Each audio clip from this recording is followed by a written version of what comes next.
You know what always strikes me most when I read old gardening notes, letters, and memoirs of ordinary American families from the last century? They almost never talk about yields. They don't talk about tons, percentages, formulas. They talk about the land as something living. The soil is spoken of as if it were a partner, not a resource. And perhaps that is precisely why everything grew. Many people today are genuinely surprised. How did it happen that decades ago, on small plots of land, people managed to harvest such generous crops that there was enough not only for the family, but also for neighbors, friends, and sometimes entire streets, without sacks of chemicals, without complex schemes, without endless purchases? The answer, strangely enough, is not in secret technologies. The answer is in attitude, and in the understanding that soil is not dirt under our feet, but a complex living system that responds to care with astonishing generosity. Old agronomic records, university reports, and gardeners' recollections often mention the same idea. If you feed the land properly, it feeds you in abundance. Not immediately, not magically, but gradually, year after year, reinforcing the effect. This was not a trick or a life hack, but a philosophy. And today, when everything around us has sped up, this philosophy seems almost revolutionary. It is important to understand one thing. In the past, soil was not improved. It was restored. Because people noticed that the land gets tired. It becomes compacted, dry, devoid of smell. And they were not looking for something to stimulate the plants, but for a way to return life to the soil itself. Scientists would later confirm this. Healthy soil smells, breathes, and literally moves at a microscopic level. Back then, no one used technical terms for it. It was simply felt. And this is where the most interesting part begins. The first method that old gardeners often talked about sounds today almost too simple to believe. It could be called the principle of continuous root life. The essence is that the land should never be left empty and bare. When soil is exposed to sun and wind, it loses moisture, structure, and most importantly, that invisible life, which makes it fertile. People noticed this intuitively long before scientific explanations appeared. So between main crops, they sowed plants that were not grown for food. Their task was different: to keep the soil alive. These plants gently covered the ground, sent roots to different depths, retained moisture, and, as researchers would later say, created ideal conditions for soil organisms. In spring, such plants were not pulled out, but carefully cut and left in place.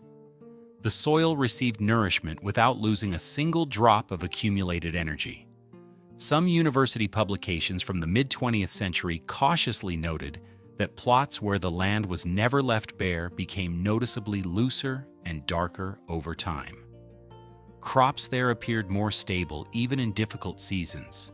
This was not presented as a sensation, just as an observation. But it is precisely such unsensational things that often work best. The second method, which is rarely spoken about loudly, is connected to what today might be called the transfer of life. Old gardeners understood that if soil is depleted, it lacks not elements, but a community. They paid attention to places where the land literally teems with life, for example, under mature trees, in natural, untouched corners. There the soil was dark, crumbly, and smelled the way real earth should smell. A small amount of such soil was carefully added to garden beds, not in sacks, not by the shovel, by handfuls. It was believed that this was enough because life knows how to reproduce itself. Later, microbiologists would confirm this. Soil bacteria and fungi are capable of spreading at astonishing speed if conditions are right. Back then, they simply said, "The soil comes alive." Interestingly, old recommendations often emphasized that you should not take much. It was important not to disturb the natural balance. This was an approach of respect, not extraction, and those who followed it year after year noticed that plants became stronger, leaves more saturated in color, and the soil itself seemed to begin to work together with the person rather than against them. If we stop and honestly look at all this today, a simple question arises. What if the point was not that people in the past knew some secret techniques, but that they did not interfere with nature doing its work? They observed, experimented, remembered, and passed things on, without loud slogans, without haste. And perhaps that is why this knowledge has not disappeared completely. It does not lie in textbooks, but lives in practice, in memories, in the soil, which to this day responds to care in the same way, generously. And this is exactly where many people make a mistake. They think fertility is a matter of inputs, that if a plant looks weak, it must be lacking something, and that this something needs to be added urgently. But those who worked with the land for decades knew the problem is almost never in the plant itself. The problem is that it has been left alone with the conditions. And in nature, loners do not survive. The next principle, which used to be taken as a given and today seems almost forgotten, is growing plants as a community rather than as a collection of separate crops. Old gardeners rarely explained this in words, but constantly demonstrated it in practice. They noticed that when plants grow not in isolation, but alongside others that complement them, the entire system becomes calmer. The soil under such planting stays moist longer. Plants react less sharply to weather fluctuations, and the harvest appears more even and stable. The point here is not in clever combinations, but in the distribution of roles.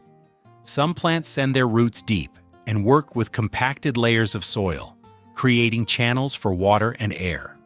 Others spread along the surface, shielding the ground from the sun and preventing it from overheating. Still others, as researchers later noted, are able to accumulate substances and gradually release them into the soil environment. As a result, a space forms underground where roots do not compete but coexist. People in the past did not explain this with terminology. They simply said, "This is how the land feels better." And it showed. Soil under mixed plantings did not cake, crack, or turn to dust. It remained alive. In letters and diaries, the same observation appears again and again. If plants grow together in one place, you want to return there repeatedly, because with each season, the work there becomes easier. It was considered especially important that the soil never remain exposed.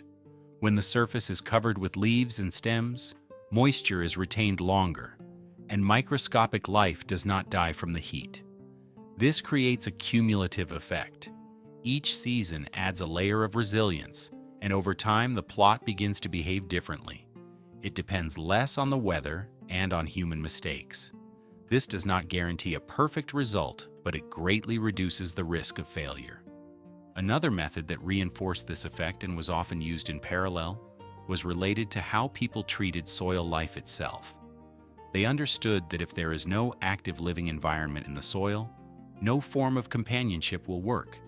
So they used a method that today might be called biological enhancement through a liquid medium, and back then was simply called reviving. The idea was not to feed the plant directly, but to help the soil and leaves become colonized by beneficial forms of life. To do this, well-decomposed organic material was taken and steeped in water. During this time, microorganisms began to multiply actively in the liquid. The result was not a fertilizer in the usual sense, but a transfer of living matter.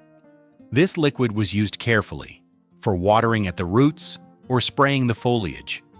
Old gardeners noted that after such care, plants appear more resilient.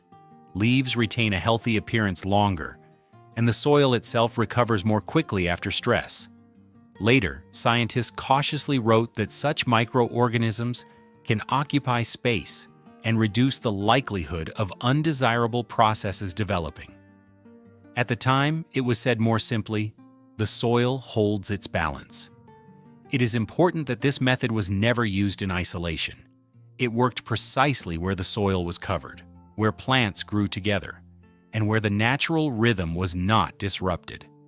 In depleted, exposed soil, the effect was weak and short-lived. This once again confirmed the main principle. Soil is not a container, but a living system, and it functions only as a whole. Over time, people noticed that such plots required less and less intervention. Watering became less frequent, plants looked calmer, and yields more predictable.